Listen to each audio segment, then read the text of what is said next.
Saya ingin memberikan beberapa contoh mudah bagaimana SOP ini hendak dilaksanakan. Misalnya mulai 4 hari bulan Mei ini, iaitu hari Isnin minggu depan, Pak Saleh yang saya sebutkan dalam ucapan saya yang terdahulu boleh buka semula restoran yang ditutup. Jadi dalam sehari dua ini Pak Saleh boleh pergilah ke restoran untuk bersihkan restoran, bersihkan pinggan, sudu, periuk dan lain-lain alat memasak, susun meja dan kerusi dan beli stok barang-barang mentah. Pastikan meja disusun dengan jarak sekurang-kurangnya 2 meter antara satu meja dengan meja yang lain. Ini penting supaya di tengah-tengahnya ada ruang yang agak luas untuk pelanggan dan pekerja lalu dan ada jarak yang selamat antara pelanggan yang makan di situ. Untuk pastikan penjarakan sosial ketika pelanggan makan, Pak Saleh boleh letak notis di setiap meja hanya 1 orang, 2 orang ataupun 3 orang dibenarkan makan bergantung pada saiz meja. Kalau meja kecil mungkin 1 orang ataupun 2 orang saja dibenarkan, biasanya 4 orang. Kalau meja besar mungkin 3 orang atau 4 orang, biasanya 8 orang. Ini Pak Saleh kena tentukan. Keduanya, buatkan garisan di lantai depan kaunter bayaran. Ukur garisan sekurang-kurangnya 1 meter antara satu sama lain. Inilah untuk memastikan pelanggan beratur dengan jarak sekurang-kurangnya 1 meter di depan ataupun di belakang pelanggan yang lain ketika mereka hendak membuat bayaran. Ketiganya, sebagaimana biasa, sediakanlah hand sanitizer di kaunter bayaran. Pelanggan yang dah bayar boleh gunakan hand sanitizer ini untuk bersihkan tangan.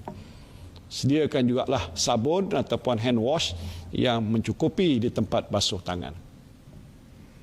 Ketiganya, beli penyembur pembersih meja yang mencukupi. Setiap kali selepas pelanggan makan, beritahu pekerja supaya bersihkan meja cepat-cepat sebelum pelanggan lain duduk di situ. Keempatnya, beli face mask. Face mask macam ini. Beri kepada pekerja dan pastikan mereka pakai topeng muka ni atau face mask ni setiap masa. Pak Saleh pun kena pakailah face mask tu. Kelima, pada hari pertama restoran dibuka, seboleh-bolehnya periksa suhu badan pelanggan sebelum dia dibenarkan masuk ke restoran. Boleh guna alat pengimbas suhu yang sesuai untuk periksa suhu badan pelanggan. Keenam, catat nama dan nombor telefon pelanggan. Nama dan nombor telefon pelanggan serta tarikh dan masa mereka datang ke restoran Pak Saleh tadi. Ini penting kerana jika ada kes positif COVID-19 yang melibatkan salah seorang pelanggan, maka pelanggan-pelanggan lain yang datang pada itu boleh segera dikesan. Jadi sebenarnya banyak kerja yang Pak Saleh kena buat sebelum boleh buka semula restoran. Semua ini penting ialah untuk pastikan supaya tiada pelanggan Pak Saleh yang terkena jangkitan COVID-19. Pemilik restoran, food truck dan gerai makan yang lain pun mesti buat perkara yang sama. Kalau semua dah buat begini, pelanggan-pelanggan boleh datang makan di restoran atau beli makanan dengan rasa selamat. Jika masih was-was, bungkus sajalah. Tak perlu makan di restoran dan ini mungkin boleh adalah lebih baik. Terima kasih bersama Bro Jinggo Channel. Mohon subscribe channel ini bagi mengikuti video menarik di masa akan datang.